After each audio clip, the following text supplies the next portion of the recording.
Olá, acompanhe agora a participação de mais um candidato à Prefeitura de Hortolândia aqui nas sabatinas realizadas pelo Grupo O Liberal de Comunicação. O convidado hoje é Fernando Ladeia, que concorre pelo PSOL. Ele é o candidato mais jovem da região do Polo Têxtil, tem 29 anos. Ladeia é professor estadual e sociólogo. Entre 2005 e 2008, foi assessor do prefeito Ângelo Perugini. Esta é a primeira eleição da qual o Fernando Ladeia participa. Obrigado pela presença, candidato. Obrigado ao Liberal por fazer esse convite, por abrir esse espaço para a gente poder estar expondo as nossas ideias para a população, porque não teremos um debate, um confronto direto entre os candidatos, embora queríamos, mas aqui é uma oportunidade da gente conseguir colocar aí na internet, através do jornal impresso, um pouco das nossas propostas para Hortolândia. Eleito prefeito, qual a primeira medida que o senhor vai adotar na cidade? A primeira coisa que precisa ser feito em Hortolândia é o resgate do orçamento participativo. Um dos motivos de ter rompido com o prefeito Perugini foi exatamente a mudança de curso que teve, né? Eu fiz parte do PT, nós elegemos o prefeito Perugini em 2004, só que a principal bandeira que era daquele governo era o orçamento participativo.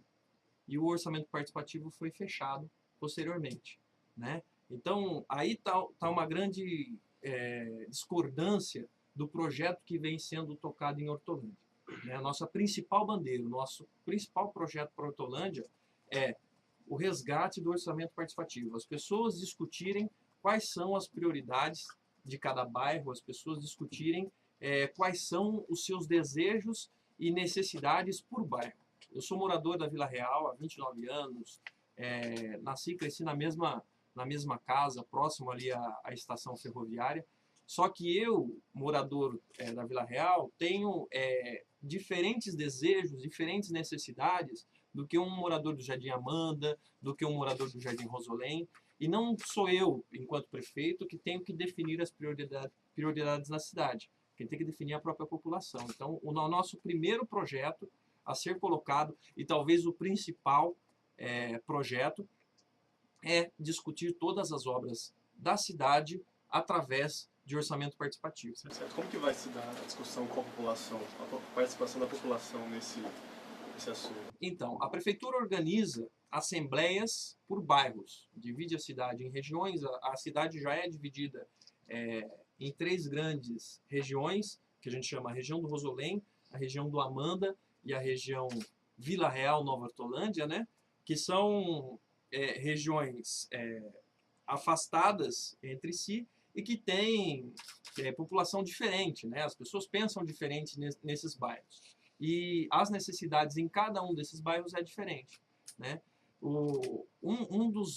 Uma das regiões que mais precisa de atenção hoje são as regiões que a gente chama da região da Vila Real. Por quê?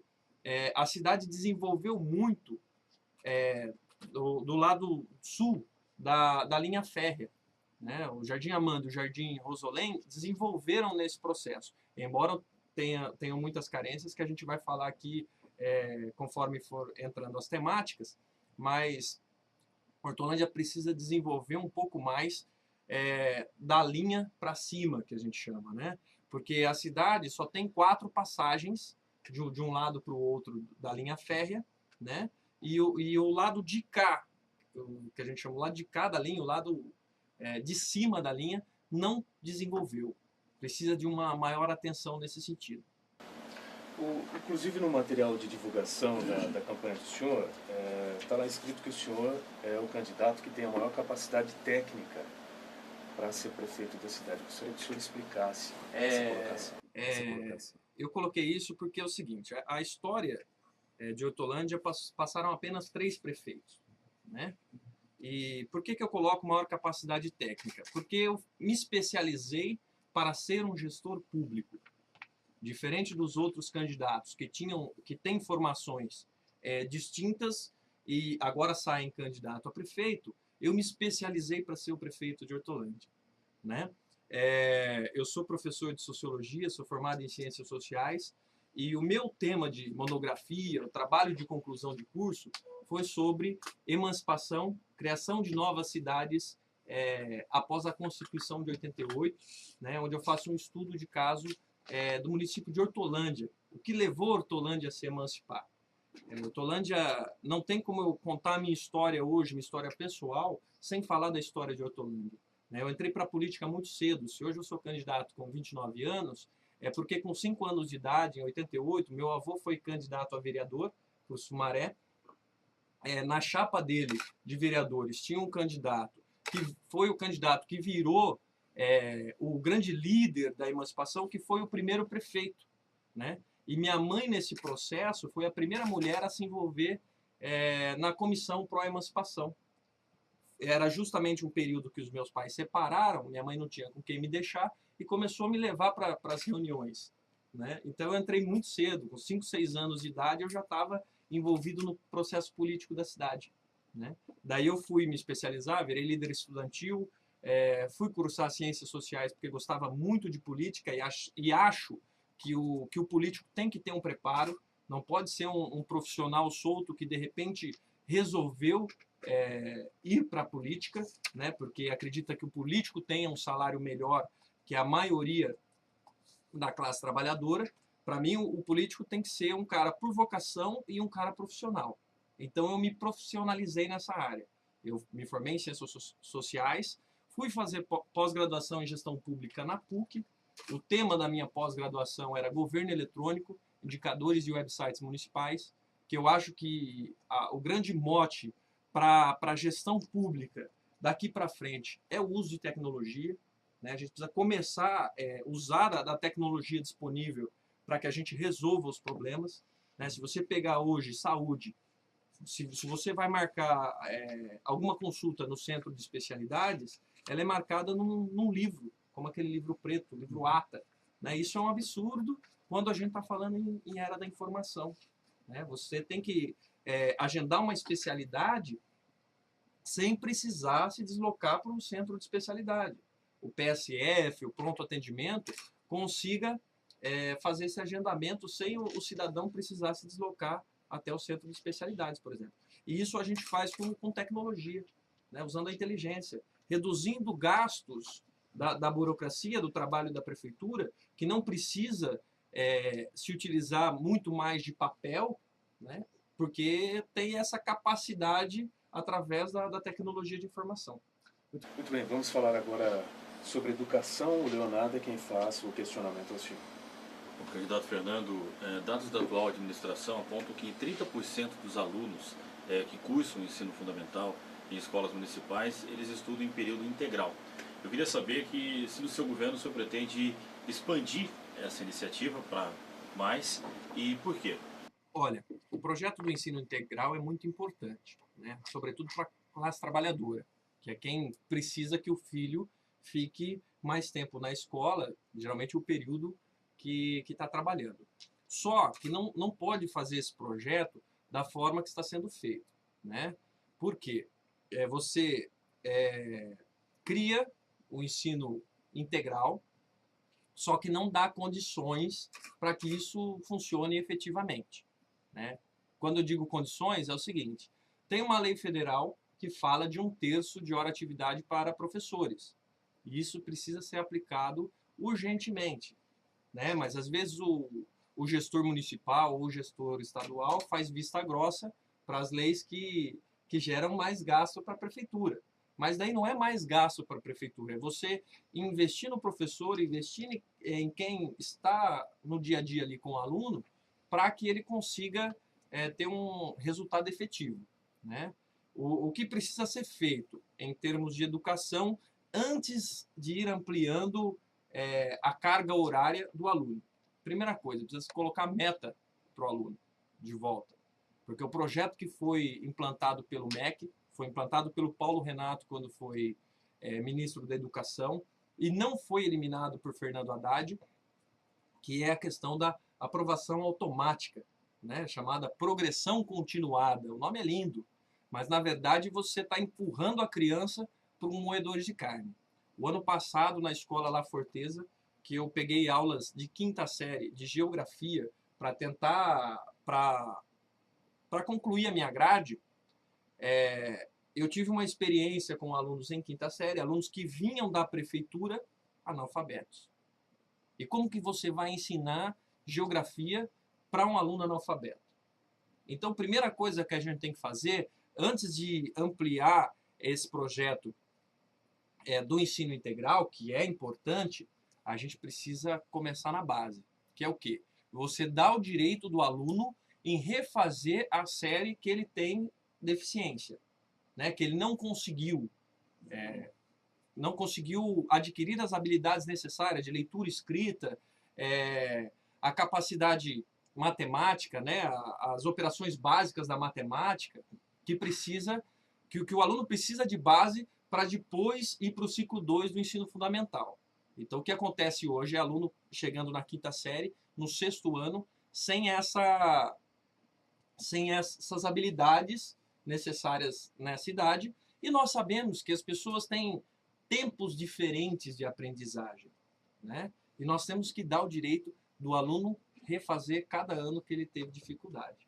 E isso é a primeira coisa que a gente tem que ver no nosso projeto educacional. Porque Hortolândia, apesar de muito discurso de projeto pedagógico, Paulo Freire, Piaget, mas não tem um aporte político que dê suporte para que os projetos aconteçam e saiam do discurso.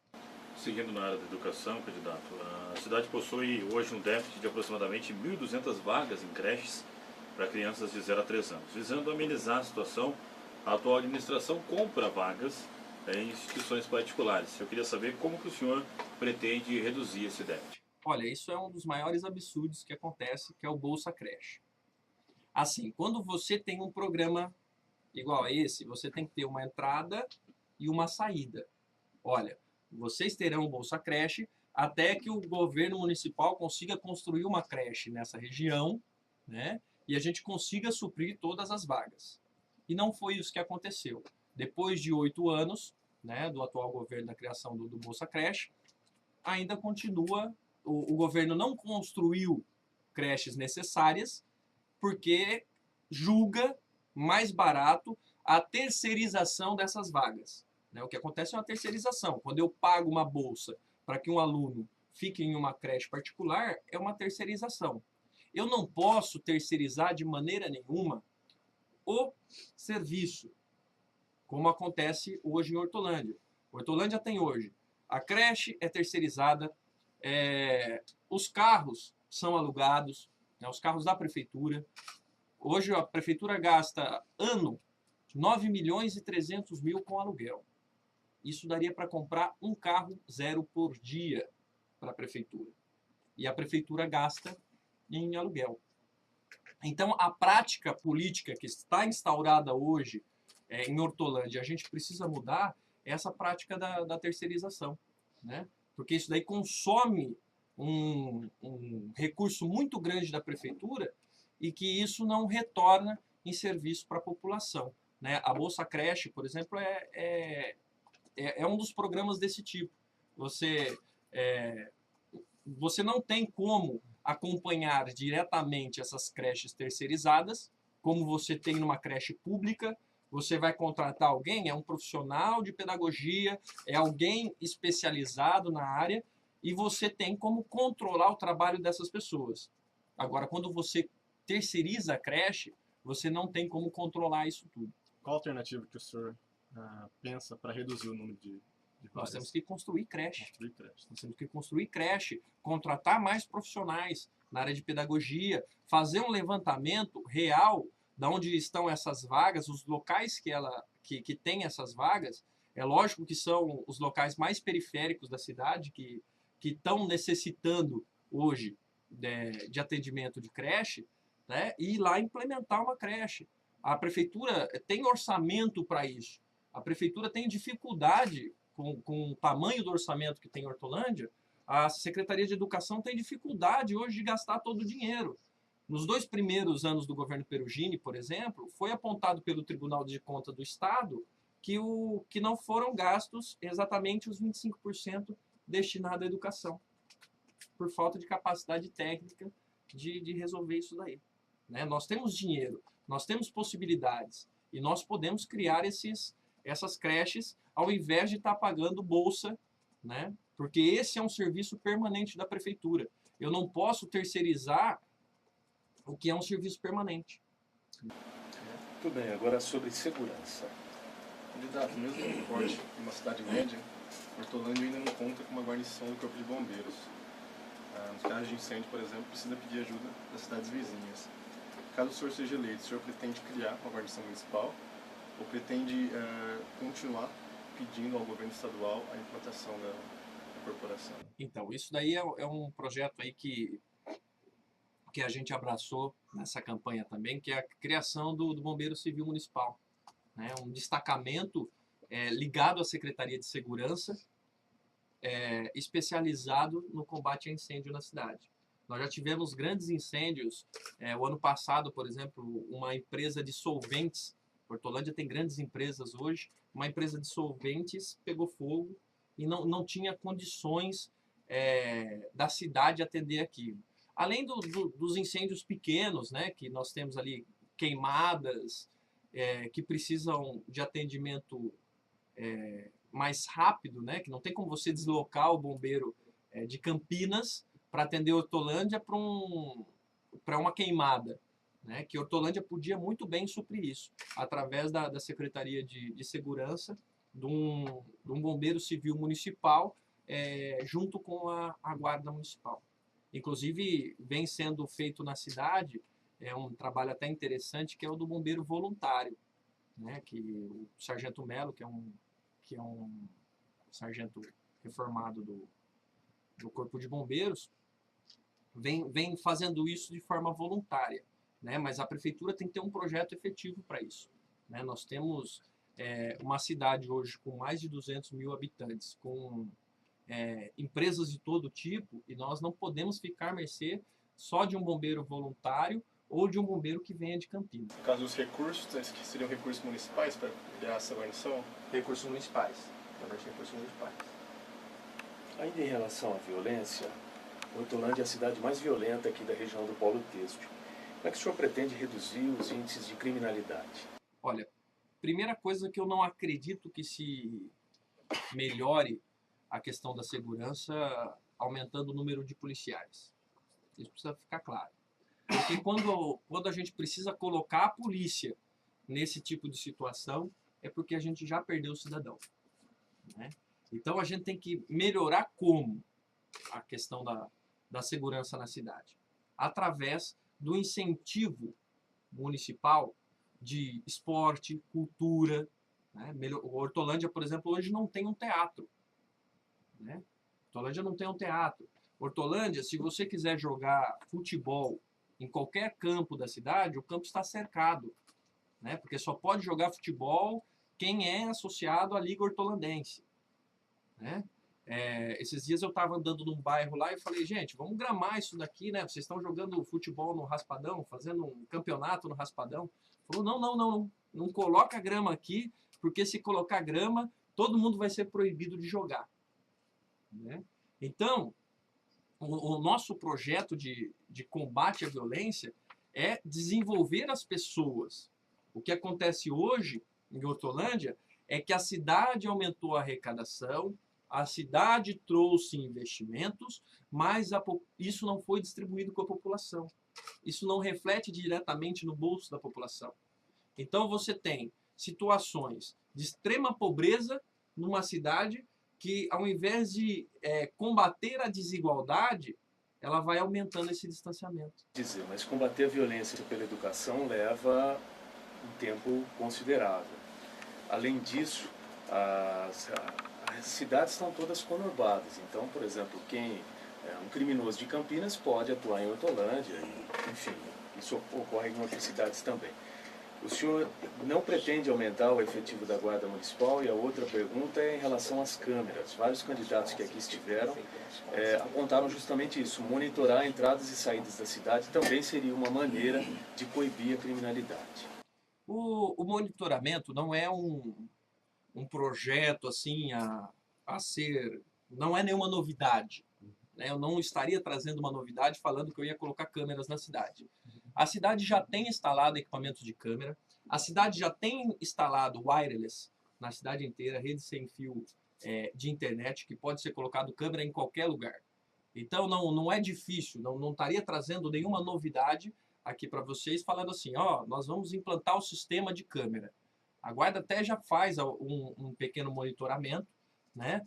Que o problema hoje não é o aumento, de guardas municipais, né? O problema hoje é que o cidadão, o jovem, que está nessa vulnerabilidade social, não tem espaços para extravasar essa energia que está alocada.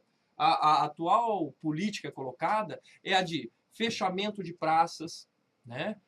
A Praça da Igreja do Rosolém, que era um ponto onde a população, os jovens, iam se divertir, fecharam a praça e não abriram outros espaços, que era um problema que a Igreja Católica reclamou na prefeitura, e corretamente a igreja reclamou.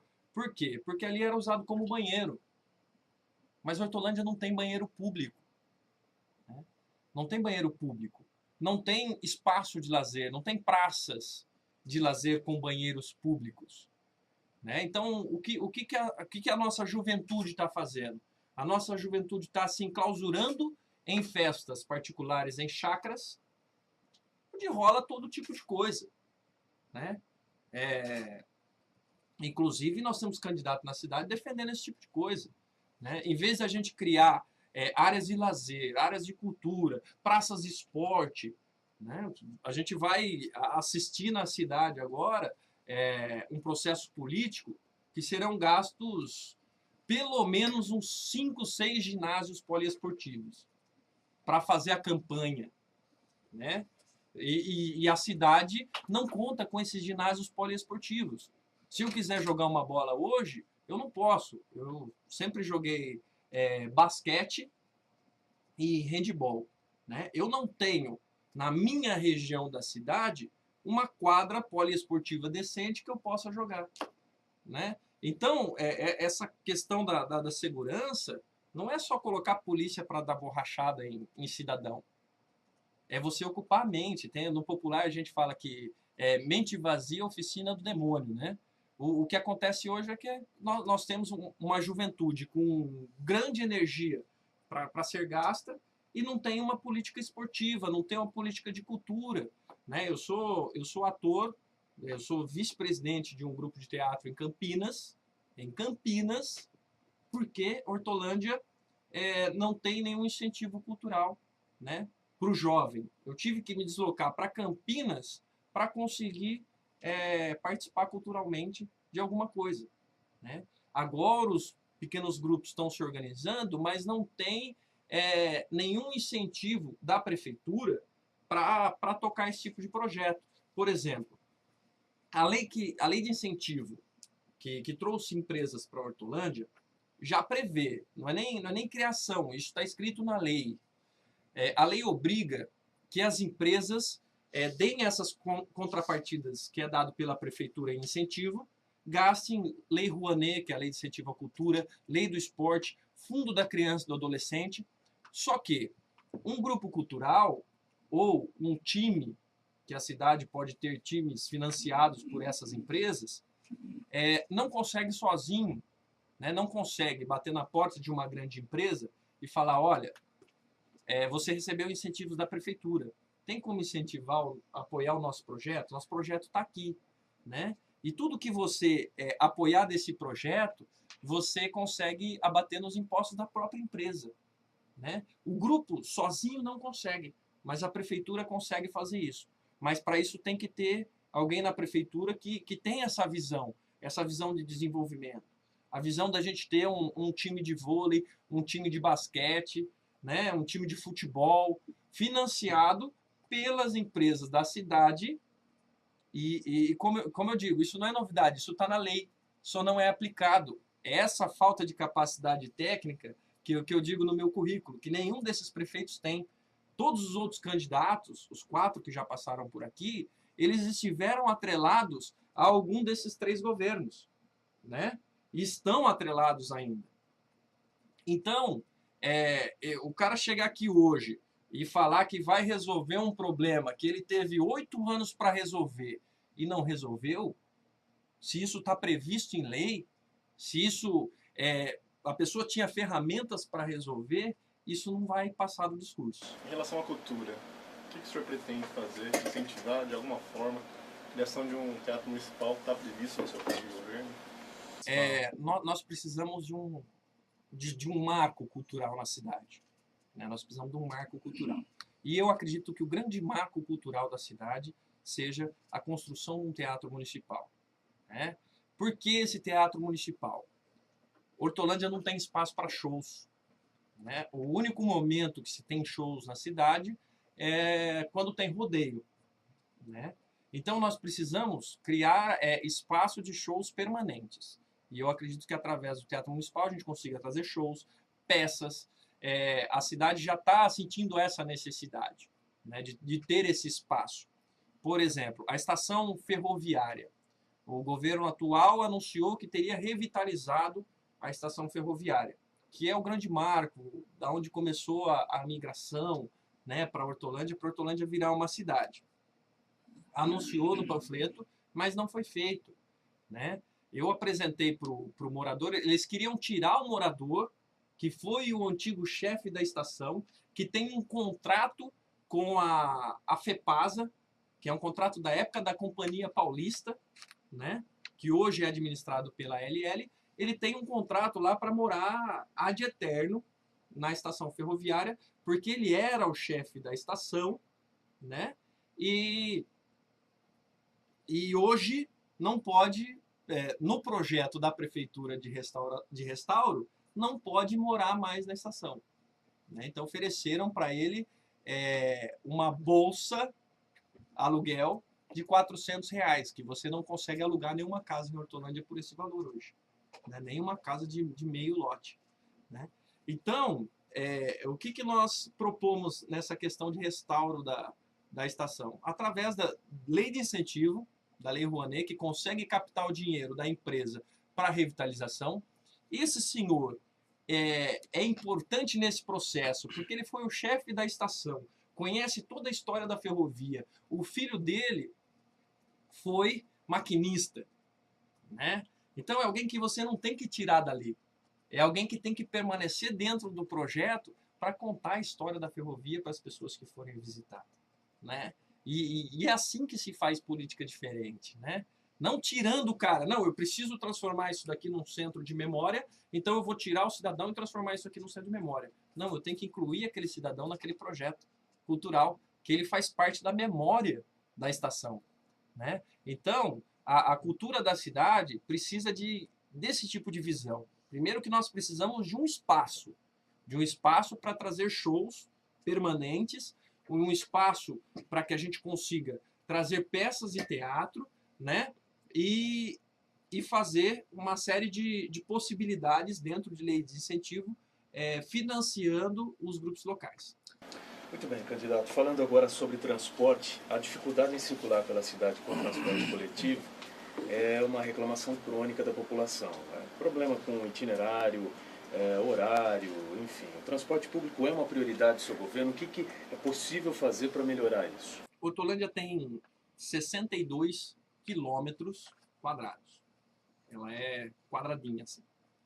Então, você consegue resolver o problema do transporte com inteligência. Que é o quê? São 6 linhas hoje na cidade que demoram mais de 1 hora cada uma das linhas dessas. O que isso faz? Isso faz o ônibus ser demorado, isso faz os ônibus serem quebrados, porque passa por todas as partes da cidade, cada uma das linhas. Isso faz a tarifa ser mais cara. Na nossa ideia, nosso projeto de transporte urbano coletivo na cidade, o que tem que ser feito? Você coloca linhas dos extremos da cidade, do Jardim Amanda para o centro, do Rosolém para o centro, do Boa Esperança para o centro, Recanto do Sol, Nova Europa para o centro. Então você tem linhas ali de 20 minutos. E através de tecnologia, bilhete único, não estou trazendo nada de novo, né? Bilhete único. Implantação do bilhete único, o cidadão consegue descer no centro da cidade e ir para qualquer ponto de interesse que ele tem. Então você faz várias linhas mais curtas, vindo dos bairros, você desce no centro e pega qualquer outro ponto de interesse na cidade. Você barateia o transporte, né, e deixa o transporte mais inteligente, porque a cidade territorialmente é muito pequena. Em relação ao transporte, focando agora a questão da mobilidade, Hortolândia também é a cidade que mais tem recebido carros nos últimos anos. Muita gente reclama de congestionamento no final de tarde na cidade. Outro dia eu ouvi um morador falar que demorou 40 minutos para sair da cidade, indo para São Paulo. Enfim, o que é possível fazer? Quais obras estão previstas no seu plano de governo para poder melhorar a fluidez? Por que Hortolândia tem esse problema de fluxo? Sobretudo nos horários de pico. Ninguém entra, ninguém sai da cidade, vira um caos, né? Porque a nossa população continua indo trabalhar no setor de serviços em Campinas e os melhores cargos ainda são os moradores de Campinas que assumem na cidade. Então tem gente entrando e saindo nos horários de pico. Uma grande massa. Se você vê as linhas que fazem Campinas, às 6 horas da manhã, os ônibus saem lotados, né? Porque o fluxo entre Campinas e Hortolândia é muito grande, por conta do trabalho, do tipo de trabalho que se faz, né? Daí o que acontece? Na questão de mobilidade, por exemplo, nós vimos agora a toque de caixa durante o processo eleitoral, a prefeitura duplicou uma das principais avenidas da cidade, a Avenida da Emancipação. Só que o problema ali não é a duplicação. O problema ali é o trevo da cidade, né? Que sai da Avenida da Emancipação e pega a SP-101 sentido Campinas ou sentido Montemor. O que acontece? Isso daí você vai passar no mesmo gargalo. O problema ali é quem entra cruza com quem sai. Então você não resolve duplicando a avenida, porque a avenida cai num gargalo que é o trevo da cidade. Hortolândia é a única cidade que você vê construir um shopping no centro da cidade. Shopping você não constrói no centro da cidade. Shopping você constrói na beira de rodovia, para você conseguir ter um fluxo maior, né? Agora, você afoga o centro da cidade, que em horário de pico não dá para você passar no centro, porque você coloca, libera um shopping com vários interesses comerciais por trás disso, no centro da cidade, né? Ainda numa área de manancial, numa área que brota água, esse shopping foi construído, porque você sai do shopping, você sai de frente com um pesqueiro, né? Então você acaba criando o problema em vez de resolver o problema, né? O rio foi canalizado para que o shopping pudesse estar próximo do rio, né? O Ribeirão Jacuba, que é o rio que deu inicialmente o nome da cidade, foi um rio que foi canalizado para que você tivesse pontos comerciais próximo do rio, né? Para que você não respeitasse as distâncias previstas no Código Ambiental, né? Que com a desculpa de resolver o problema da enchente na região central, e que não vai resolver com a canalização, muito pelo contrário, vai aumentar o problema das enchentes na região central, né? O rio foi canalizado, né? É um dos grandes problemas ambientais. Aquela região tinha que ser transformada num parque ambiental, né? Os 43 milhões que foram gastos de concreto para canalizar o rio deveria indenizar a população que mora à margem do rio, né? E transformar aquilo num grande bosque, numa planície de alagamento, como ali respeitar a natureza. Por que se dá a enchente na região central? O bairro central chama Remanso. Remanso, se você consultar o dicionário, qualquer um pode consultar isso, é água que volta. É água que volta mansamente, né? O remanso do rio. Então, a enchente ali não se dá pela água que desce. Eles estão construindo dois grandes piscinões, né, para receber a água, para não deixar a água chegar na região central. Só que a região central alaga por problema da água que volta, não é da água que desce. Então, o que vai acontecer? Com a canalização, você vai impedir a água que já desce de infiltrar, vai fazê-la chegar mais cedo na região central, e quando elevaram a ponte 1,20 m, 1,30 m, e quando chegar naquela ponte, ela já tomou toda aquela região, porque ali é uma planície de alagamento. A ferrovia foi construída em 1873, procurando a primeira curva de nível, fora daquela planície aluvial, né? Fora da onde alagava. Então, não tem como a gente achar que com a nossa engenharia absurda, a gente consiga resolver um problema que o rio demorou milhões de anos para passar naquele trajeto. Então a gente tem que resolver esse problema como? Criando pontes para a ligação da cidade, né? Ligando todas as regiões da cidade. Nós precisamos construir várias pontes, né? Tem até uma discussão de se a ponte vai com estaio ou se vai sem estaio, né? A ponte estaiada é uma ponte mais cara, mas independente de ponte mais cara, nós precisamos construir pontes na cidade, criar mais ligações de um lado para o outro, que hoje, como eu disse no começo da entrevista, a cidade é dividida pela linha do trem e pelo rio, né? Então nós precisamos criar pontes, ligar os pontos da cidade, né? Só que de uma maneira barata, de uma maneira inteligente, sem querer aparecer, né? Ao invés de resolver o problema, querer aparecer, nós precisamos de um cartão postal.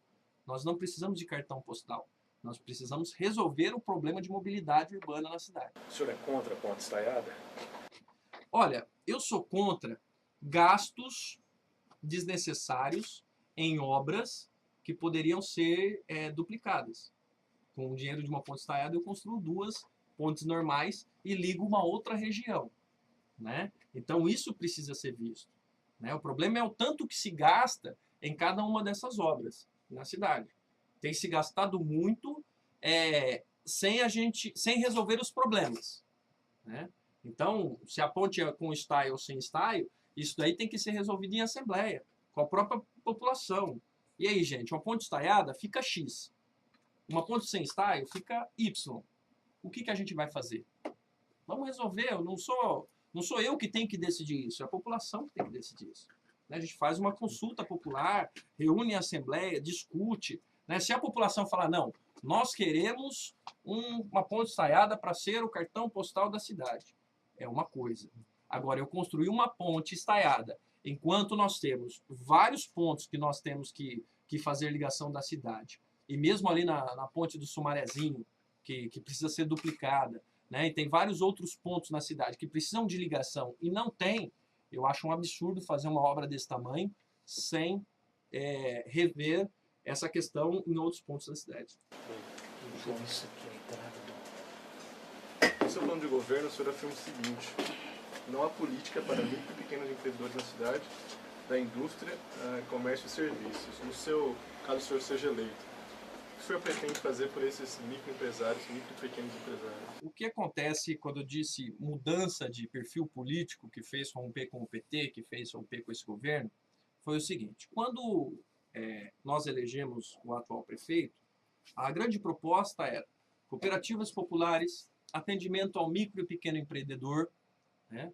Só que depois que assumiu essa questão, passou a atender apenas os grandes industriais, né? Não se tem política para o pequeno e microempreendedor na cidade e nem mais para cooperativas populares. Esse discurso, então, foi abandonado, foi zerado da discussão, né? Não se tem atendimento. Hoje, quando fala em incentivo, só tem incentivo para o grande industrial. A prefeitura só atende o grande industrial, né? Se tem um comerciante que precisa resolver algum problema, seja lá de nota fiscal eletrônica, qualquer um desses problemas, vai junto à associação comercial, né? A associação comercial que acaba fazendo esse atendimento. E nós precisamos de que a prefeitura incentive isso. Por exemplo, essa questão do transporte, que eu falei, de mudar as linhas para o fluxo para o centro, é fortalecer o comércio local. O cidadão de Hortolândia é mais fácil ir para Campinas, de qualquer ponto da cidade, né? Mais fácil ir para Campinas, e ele acaba comprando todas as coisas em Campinas. Ele já trabalha lá, ele passa no final da tarde saindo do trabalho lá e acaba comprando as coisas em Campinas. É mais barato, passa-se ônibus com menor intervalo nos bairros para Campinas, então eu vou para Campinas, eu não vou para o centro da cidade, né? E nós precisamos incentivar o comércio local, né? Incentivar a regularização do comércio local. A política atual é de fechar bar, é de proibir as coisas, em vez de você procurar incentivar aquele cidadão que quer ter um pequeno comércio a conseguir o alvará dele, a regularizar as questões de bombeiro, né? Porque a gente sabe que funciona precariamente em alguns lugares como esses, mas através do estímulo da prefeitura. A prefeitura tem que estimular ele a se regularizar e não simplesmente colocar um fiscal lá na porta e falar, você vai fechar esse estabelecimento. Muito bem, agora em relação ao meio ambiente. Candidato Fernando, pessoal, em 2011, Hortolândia foi a segunda pior cidade da região do Polo Têxtil no ranking do município verde e azul. Programa de incentivo à valorização e gestão ambiental criado pelo Estado. Entre os 645 municípios paulistas, Hortolândia ficou na posição 314. O que o senhor pretende fazer para melhorar esse índice e o meio ambiente na cidade? Hortolândia, apesar do seu crescimento industrial, Hortolândia tem uma vocação ambiental muito forte. Nós temos lagoas no município, nós temos o Ribeirão que corta o município e que esses lugares deveriam ser transformados em grandes parques ambientais da cidade, né? Hortolândia tem vocação para isso. Só que o que acontece hoje, por exemplo, eu acabei de denunciar aqui a questão da canalização do rio, né? Que é uma coisa que vai gerar um grande problema ambiental para a cidade, né? Foi feita uma maquiagem no entorno do rio, foi plantado grama, né? Foi colocado proteções para que ninguém caísse no rio, porque o rio virou uma canaleta, né? Foram colocadas proteções e foram plantadas palmeiras na beira do rio. Recentemente eu encontrei na rua o secretário de Meio Ambiente, eu falei, amigo, palmeira não faz nem sombra, né? Aquilo lá só serve para juntar bigato. Nós precisamos de árvores, se é beira de rio, né? Se ali não passa nenhuma fiação, nós temos que plantar árvores que façam sombra, para a gente ter um parque, um local para caminhar com sombra. Não adianta eu concretar. Ninguém quer um rio concretado.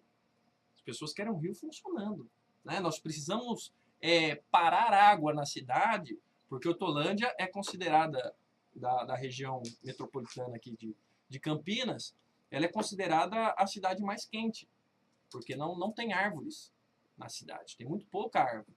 Então nós temos que aproveitar esses espaços e trabalhar com inteligência. Não fica caro arborizar, né? Não fica caro arborizar um parque, você revitalizar o Jardim Amanda, por exemplo, tem uma lagoa enorme lá que pode ser transformado num parque ambiental, né? Vieram, no decorrer dos anos, vieram dinheiro de deputado, né? Inclusive um deputado que eu acompanhei, o deputado Luciano Zic, enviou várias vezes verba para se investir na lagoa do Jardim Amanda, mas todos os prefeitos que passaram por aí fizeram vista grossa nessa questão, né? Fizeram vista grossa na questão ambiental.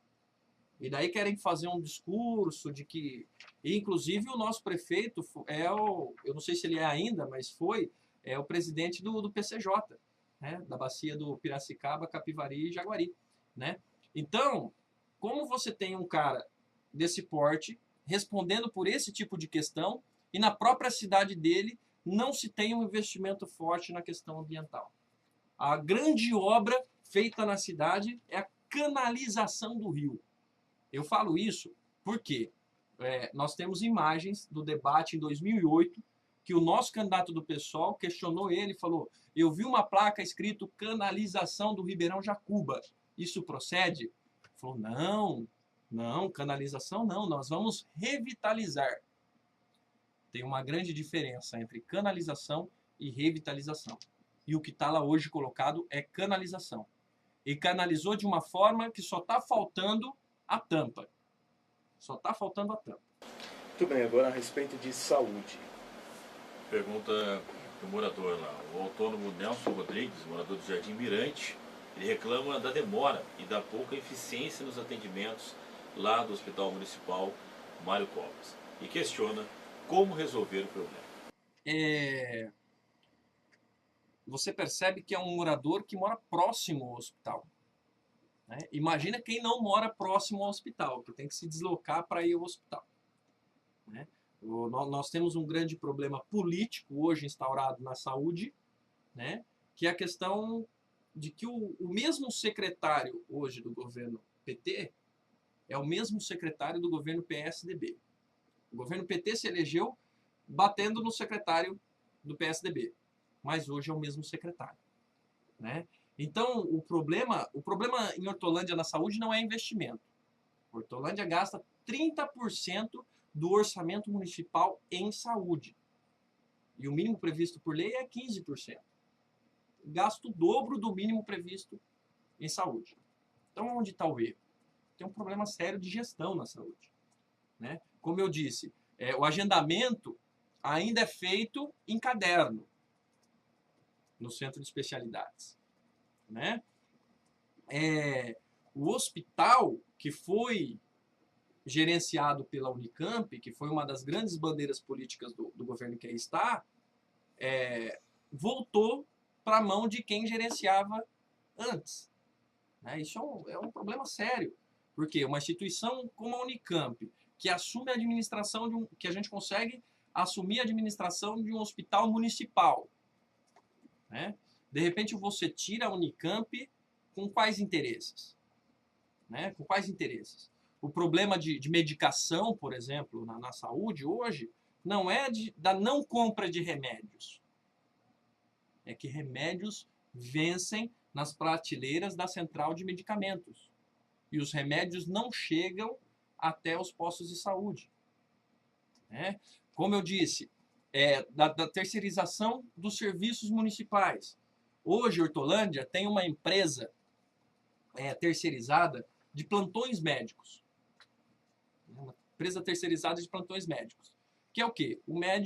Faltou um médico, um outro médico cadastrado nessa empresa assume esse plantão. Né? Alguém que não é funcionário da prefeitura vai atender em nome da prefeitura. Só que quando eu terceirizo e o plantão fica mais caro para o médico, o que ele vai fazer? O que tem acontecido? Como não se tem tantos médicos assim, né, para a empresa terceirizada e para os órgãos públicos, o médico sai, ele falta aqui e vai dar plantão em outra cidade terceirizada. E daí o médico que faltou na cidade terceirizada vem dar plantão no lugar desse médico aqui. Então você troca 6 por meia dúzia e paga mais caro para uma empresa terceirizada. No nosso programa de governo tem o incentivo e o financiamento de bolsas de estudo em medicina.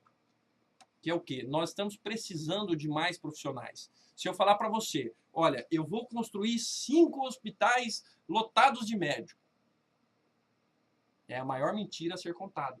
Porque nós temos deficiência de pessoas com formação nessa área. Não dá para criar locais e não ter quem trabalhe dentro. Né?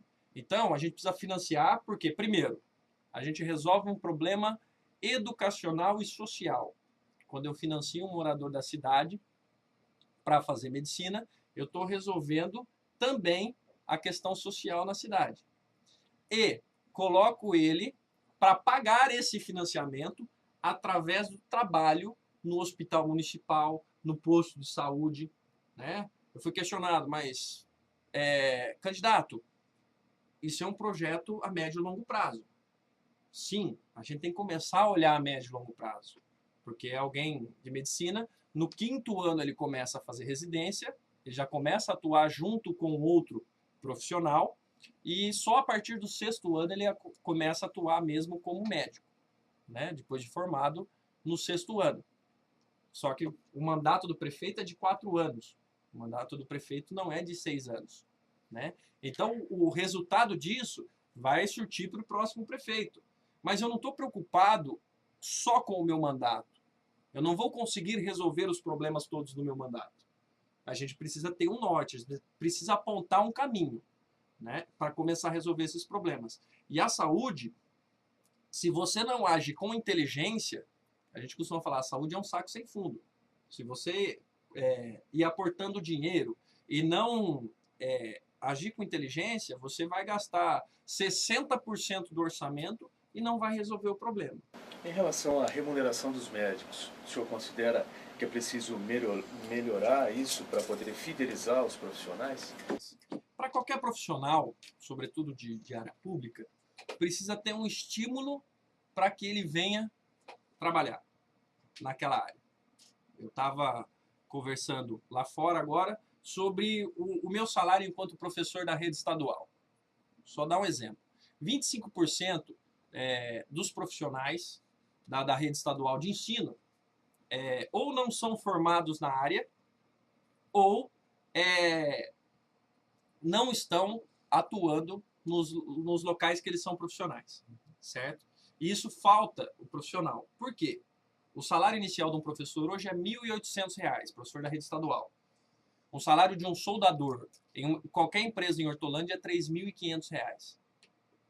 Então você tem que ter estímulo para o cara estudar aquilo, para o cara ir trabalhar naquela área.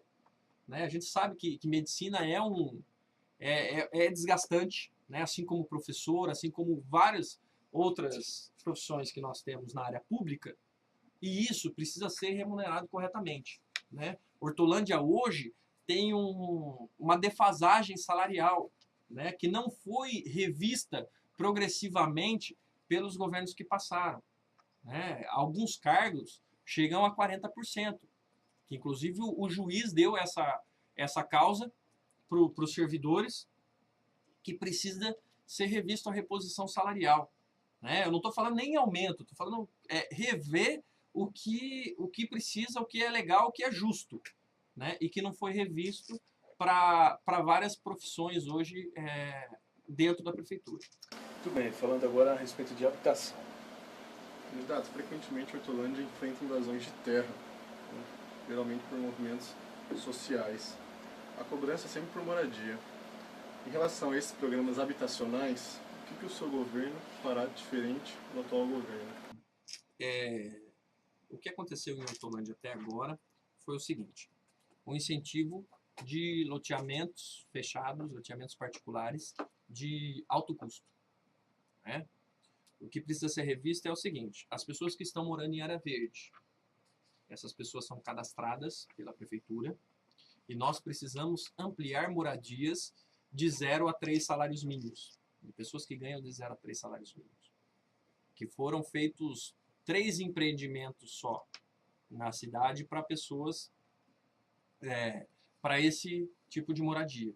Então nós precisamos ampliar esse tipo de moradia para que você consiga resgatar o cidadão que está morando em área irregular e regularizar os bairros que já estão assentados, que já foi feito divisão de área, que já foram feitas divisões de lotes, e a gente precisa trabalhar fortemente na regularização dessas regiões.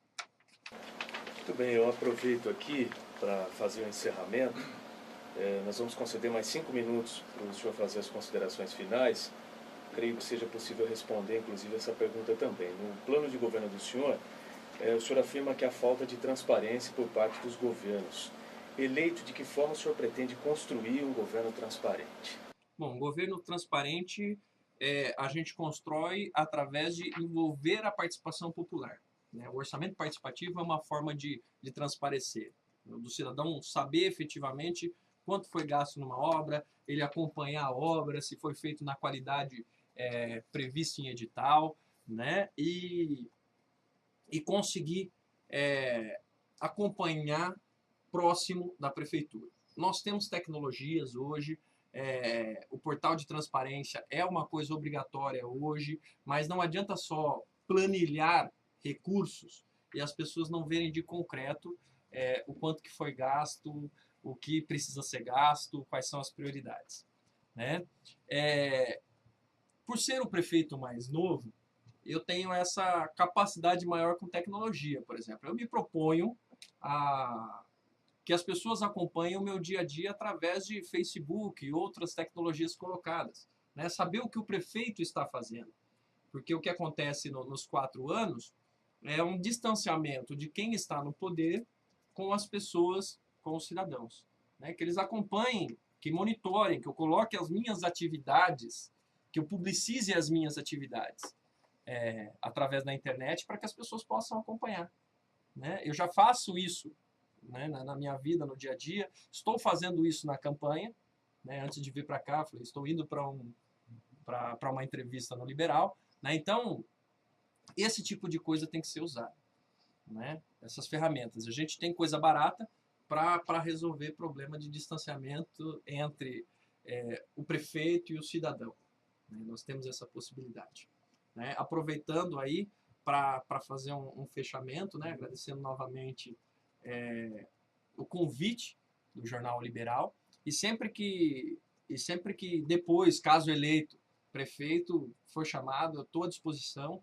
né? Eu acho que nós devemos isso para a comunidade, nós devemos isso, e isso faz parte da transparência, você se colocar para o debate, você permitir que as pessoas questionem, né? Essa é a nossa postura diferenciada. E dizer para os cidadãos em Hortolândia que eu não sou um iluminado, né? Eu não sou uma pessoa que vai resolver todos os problemas de Hortolândia, como eu já disse aqui. Mas a nossa campanha é a única alternativa diferente do que aí está, né? Do que está colocado. Todos os outros candidatos fazem parte de um mesmo bloco político, né? O único candidato diferente, o único candidato que traz propostas realmente diferentes é o Fernando Ladeia 50, e estou me colocando à disposição para ser o prefeito de Hortolândia. Fernando, eu gostaria que você explicasse uma coisa, para finalizar. O senhor falou que é muito influenciado pelas concepções marxistas. De que forma que isso vai interferir no seu governo? De que forma ela apareceria no seu governo? Por exemplo, barrando o crescimento das terceirizações, né? Porque o foco do nosso governo é um foco social, né? O lucro do nosso governo tem que ir para a população. O lucro do nosso governo não pode ir para empresas terceirizadas. O que a gente produz para a maioria, para a classe trabalhadora, que é quem necessita realmente do atendimento público. Quando eu falo em melhorar a saúde pública, é evidente que eu estou pensando em melhorar a saúde pública geral. Mas quem vai ser atendido primeiramente nessa saúde pública de qualidade é o trabalhador, é quem produz, é quem faz a cidade crescer, né? Então, essa concepção marxista, né? Partido Socialista, não vai ter uma revolução socialista em Hortolândia, né? Não se faz uma revolução internacional partindo de uma cidade, mas a gente pode mudar a concepção das pessoas começando na cidade, né? Porque é a cidade que a gente vive, é a cidade que a gente tem os problemas imediatos, e é ali que a gente pode mostrar uma nova forma de governar, sem corrupção, né? Sem envolvimento com esquemas, né? E é isso que a gente pretende fazer enquanto Prefeitura de Hortolândia.